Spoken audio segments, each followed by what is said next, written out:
What is the meaning of true love? In our lives we all desire love. But what is the true meaning of love? The word love has a lot of different meanings. I love coffee. I love my girlfriend. I love this game. How can we define true love? How does it feel? How does it look like? True love is more than a feeling, a sensation, something you just say to please. True love is the sincere desire for the well-being of someone else. True love is patient and kind. It is not jealous, it does not brag, and it is not proud. True love is not rude or selfish, and it cannot be made angry easily. It does not remember wrongs done against it. True love is not happy when others do wrong, but it is always happy with the truth. True love never gives up on people. It never stops trusting, never loses hope, and never quits. Did you ever truly love someone? Did someone truly love you? I hope you have had this experience in life. But maybe you don't feel loved at this moment, or you don't have anyone to love. Maybe you have made some stupid decisions in your life that have caused that the love that was in your life has been broken. Love can be very fragile, just as people can be very fragile. Sometimes we are just looking for our own best interest, and we forget to look after the ones we love. It has happened to me too many times, and I'm afraid I will make these mistakes in future again. Frowning face. Obstacles for true love. Often true love is hard to find. There are so many obstacles in life that withhold us from giving and receiving love. Unbelief, pain, experiences from the past, suspicion, possessions, dignity, fear. What is your obstacle? Just take some time to find out for yourself. You may overcome your barriers to find true love. My discovery of true love. Though I have learned in life that there is always someone loving me all the time, even when I was just looking for my best interest. Even when I was harming other people or just doing my own thing. Still I am leaning about this true love. I think I will never understand it completely, but it has changed my view on life completely. If you want to find out who is always looking out for you, just take some time to find out. Read about the most important discovery in my life. I hope you will find you yourself too. Have a great life. Click to learn more. Are you burning out? Stress isn't all in your head. It doesn't just impact your thoughts and attitudes. Though it often begins there, stress can have a big impact on the health of your body and soul. And finally, it can lead to depression and burnout. If you've ever had a hard time getting out of bed or wondered whether life is worth living, you've likely experienced the beginnings of burnout. Burnout happens when you undergo excessive stress over the long term. It's a feeling of complete and total exhaustion, emotionally, mentally, and physically. It will steal your energy and leave you feeling hopeless and helpless. Maybe the worst part of burnout is that, though it often begins there, it isn't limited to your workplace. It will inevitably spill over into every aspect of your lives. It can destroy friendships and your marriage. It holds you back from being the parent that your child needs you to be. And it leaves your self-worth in tatters. I know this from first-hand experience. 2 years ago, the stress of work and school and family combined to leave me in a state of hopeless paralysis. In the midst of that, I lost my job. There were days when I wondered whether getting out of bed was worth the time or energy. My marriage suffered, as did my relationships with my children. Fortunately, I recognized what I was experiencing before it could destroy me. And that is the first step in recovering from burnout. Recognize that you have a problem. How do I know if I'm burning out? We all have days when we feel overworked and underappreciated. Feeling that way occasionally isn't necessarily a sign of burnout. However, when those days become the norm rather than the exception, you may be headed down the path toward burnout. Burnout doesn't happen all at once. It's a slow, creeping process that grows worse and worse over time, especially if it isn't addressed. The key is paying attention to the warning signs and actively working to combat them. So, what are some of the signs of burnout? The emotional symptoms of burnout. Some of the first changes that you'll notice if you're on the road to burnout are emotional in nature. You may have a growing sense of failure or hopelessness. You may begin to doubt yourself or lose your sense of self-worth. There may be moments when you feel trapped in your own body. Conversely, you may feel detached, as if you were watching a movie of your life rather than living it. You'll likely find yourself thinking pessimistically and wondering whether things will ever get better. As time goes on, you'll find your motivation sapped, and even when things go well, you'll find yourself focusing solely on what could have been better. If you look at your life and find many of the symptoms, you may be on the path to burnout. If you continue, you will likely begin to see some of the following physical symptoms. The physical symptoms of burnout. In addition to emotional damage, burnout can also create serious physical problems for you. It often begins with a sense of weariness. You'll find that even after a good night's sleep, you still feel tired. One of the reasons for this is that burnout will often cause your sleeping and eating patterns to change. You'll go from being a morning person to a night out or vice versa. You may not be able to sleep at all. And you may find that you either want to eat more often than normal or you completely lose your appetite. Beyond that, you may find that you're experiencing more frequent headaches or even muscle pain. And as time goes on, your decreased immunity can lead you into more frequent bouts with sickness. As time goes on, you'll likely find an increase in these physical symptoms if you are experiencing burnout. As your body begins to be affected by the stress, your behavior and attitudes will likely change as well. Other symptoms of burnout. If you're experiencing burnout, you will likely find that your lack of motivation will lead you to begin acting in different ways. You may look for ways to avoid work through putting stuff off or coming in late and leaving early. You'll find yourself taking out your frustrations on others, even those who are connected to the source of your stress. This often leads to withdrawing from others and isolating yourself. The pain of broken relationships can cause you to take solace in food, alcohol, or even drugs. If you find yourself doing these things, you are likely dealing with some form of burnout. Is there hope for the burned out? Though burnout can make you feel hopeless, there is always hope. Tomorrow isn't set in stone. And the mistakes of our past don't have to determine our future successes. I know, from experience, how exhausting and devastating that burnout can be. I've been there. But I also know that there is a way through the clouds of stress and burnout.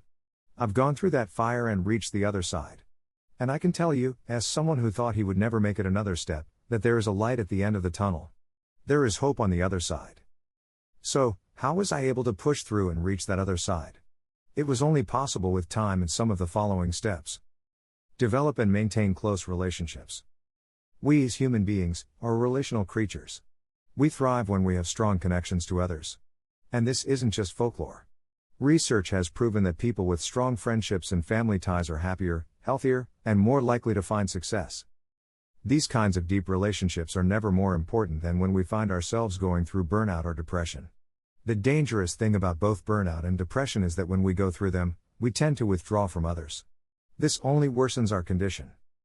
Because of this, you'll need to be intentional about building and maintaining strong relationships when you find yourself in a season of burnout. Make plans to get breakfast or lunch with friends that you can trust. Find someone you have confidence in that you can confess your experiences to and who will listen to you without judgment. These are the kind of deep relationships that will not only preserve you during difficult seasons, they will carry you through to the other side. In saying this, I'm speaking from a place of experience. When I went through my time of burnout, I was tempted to run away. In fact, there were days when I locked myself in my room and shut my phone off so I wouldn't have to face anyone. But I eventually realized that I was only spiraling downward. So, I followed the exact advice I've given you here. I found 3 or 4 close friends and began to share my life with them. Our meetings weren't always comfortable, and I often didn't look forward to them. But afterward, I would feel as if a burden had been lifted. I would walk away knowing that I wasn't alone. And that went a long way toward helping me get through that difficult season. Take care of yourself. During periods of burnout and stress, you'll often find yourself losing your appetite and unable to work up the energy to exercise. As I've already mentioned, this is one of the primary physical symptoms of burnout. But it's not just a symptom of it, it can actually make your burnout even worse. As your diet changes, usually for the worse, and as you lose the motivation to exercise, your body and mind will be negatively affected. During my bout with burnout, I started eating more than normal. I'd go through the cabinets, searching for something sweet to drown out my pain. My weight quickly increased, my health suffered, and my burnout worsened. Although it might not seem like it, taking care of yourself physically is key to overcoming mental exhaustion and burnout. I didn't realize just how much my body was contributing to my burnout until a close friend encouraged me to pay more attention to my diet and exercise.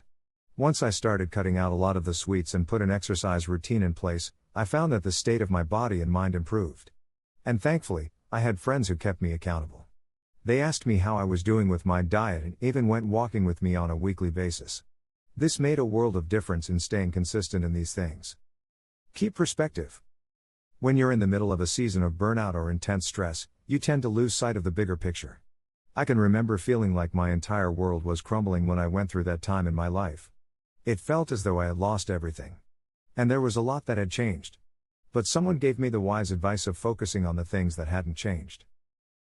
Focusing on the stable things in life can help you no matter what you're going through. When chaos is erupting at work or your relationship with your spouse is rocky, find something that hasn't changed and hold on tightly to it. Remember, life is unstable and involves change after change. But there are a handful of things that don't change. This is one of the reasons that Alcoholics Anonymous encourages people who want to get out of alcoholism to have a belief in a higher power. An unchanging higher power gives us something to hold on to in the middle of life's storms. It can also help us as we seek a perspective that looks beyond tomorrow and into the distant future. This was one of the most important parts of overcoming burnout for me. When my entire life seemed to be falling apart, I believed that there was a larger plan. I believed there was a higher power that was holding everything in place. And I had faith that, in the end, He would see me through. This faith carried me through my burnout and led me to a place where I'm able to look back on that time with thanksgiving. I'm not thankful that I had to go through such a dark season. But I am thankful for the lessons that I learned there and the strength that I gained. I'm thankful that I'm now able to have more confidence than ever that burnout and depression and stress don't have the final say. If you'd like to learn more about how you can experience the same transformation that I did, by overcoming your burnout, I would encourage you to click the link below and begin your journey. Don't let stress have the final say. There is hope. Learn more about the plan for your life, just click the button at the bottom of the page to learn more. I'll be there for you. Who's your true friend? I have recently been watching some old episodes of Friends on Netflix. The theme song became very well known in the mid-90s, and is still one of the most popular tracks of music worldwide. The theme song I'll Be There For You by the Rembrandts got me thinking. Who is the I in the I'll Be There For You? The world is a tough and challenging place, and many people in countries from all walks of life are questioning what is going on around them. In the theme song from the popular comedy, The I Was a Friend, one of many or all of many friends who will be there for each other and you. However, the truth is not quite that simple. Is a good friend always there for you? Who can you trust with your questions? Can you trust others with the questions that worry you? Who is to say the good friend you think you can rely on is not really giving you the right answers? Real friends should know us well, but even I know that is not always quite so. Social pressures impact us all, and even those we think are there for us are impacted, but in a different way. In truth, we need impartial advice, so where do we go?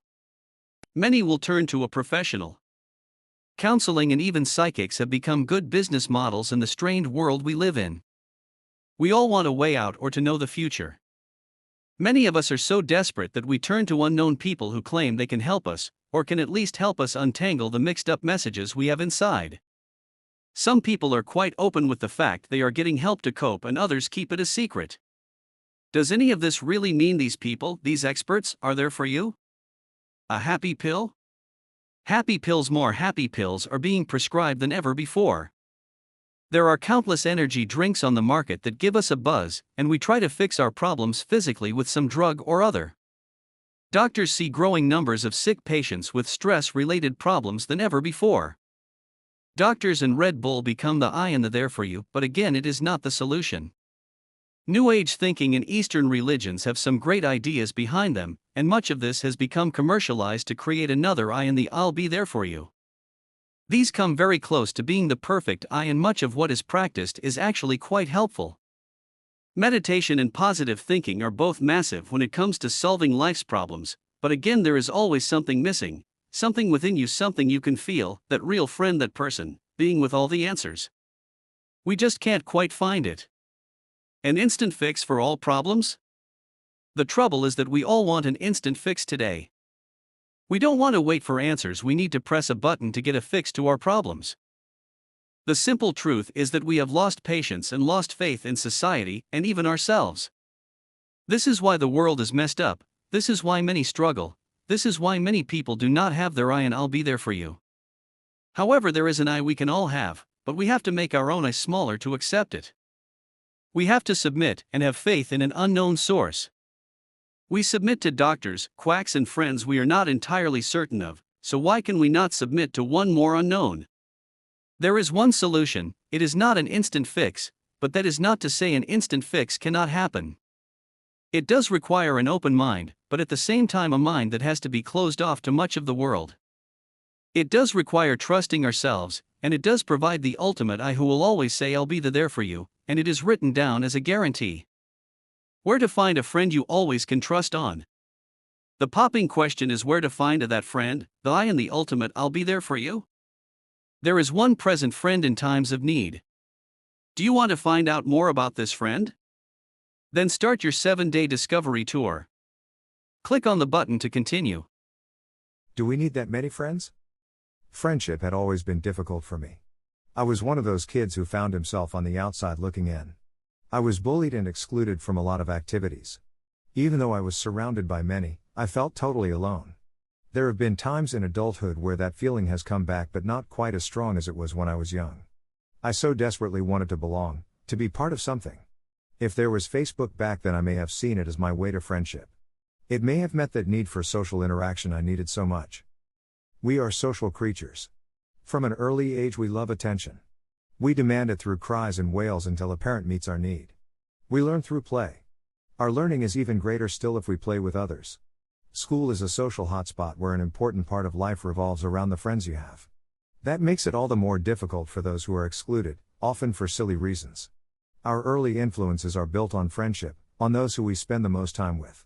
We find ourselves liking the same things, taking part in the same hobbies, and creating a social structure built on similarity. It is true to say, no man is an island. Still lonely. You could say social media is just an extension of all these needs. Or better still, social media is the ultimate expression for those needs. As friends in childhood, and before the days of social media, liked and sought the same things, with social media those likes and dislikes are given voice, but now the circle is larger. We are no longer satisfied with a small group of friends.